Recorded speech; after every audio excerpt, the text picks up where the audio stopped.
It's no longer just about people connecting with people. It's about the people connecting with digital characters powered by AI, and we call them AI characters.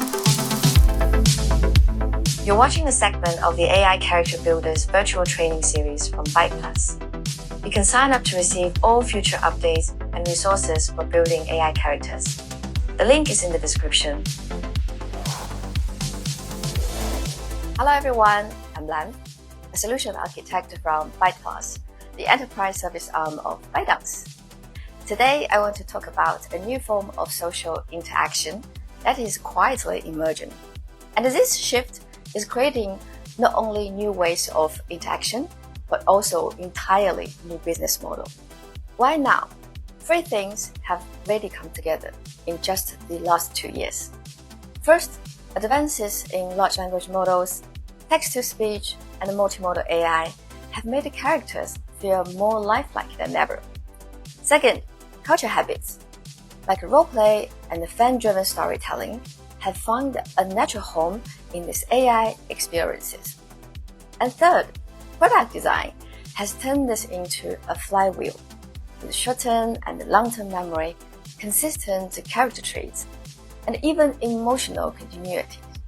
Users don't see this as cold AI anymore. They see them as companions they want to come back to. Next, the market momentum. This is no longer a niche. I'll give you some examples. Character AI. It went from launch to over 20 million monthly active users worldwide.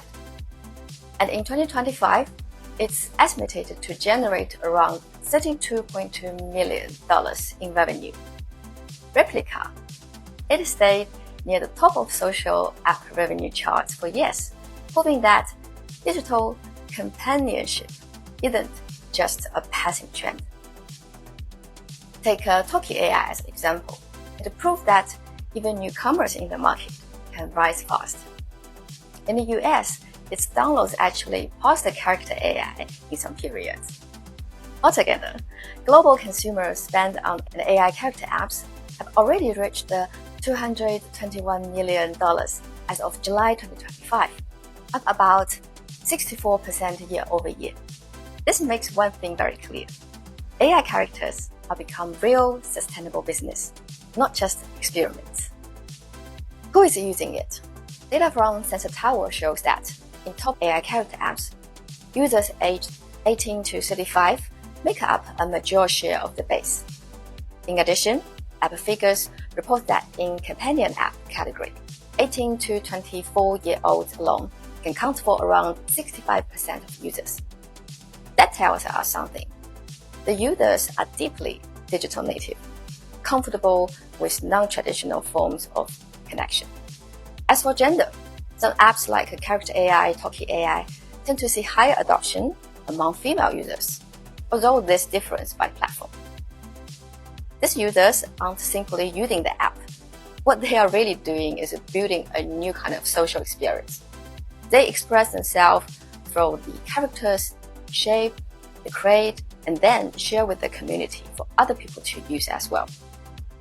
So, for a new generation, AI characters are becoming a way to connect, to create, and show who they are. Next, big players and the small players alike. What's really interesting about this market is that size doesn't always decide success. Even very small teams, sometimes fewer than 10 people, have built apps that thrive because their products deep large session depths and high retention. That kind of engagement can make lean teams surprisingly competitive. But this isn't just a startup story. Large companies or platforms have their own advantages. Existing traffic, strong IP, and loyal communities. By introducing AI characters, they can reimagine their audience with a new interaction models, boosting retention, unlocking new revenue streams, and differentiating their products in ways that smaller teams can't.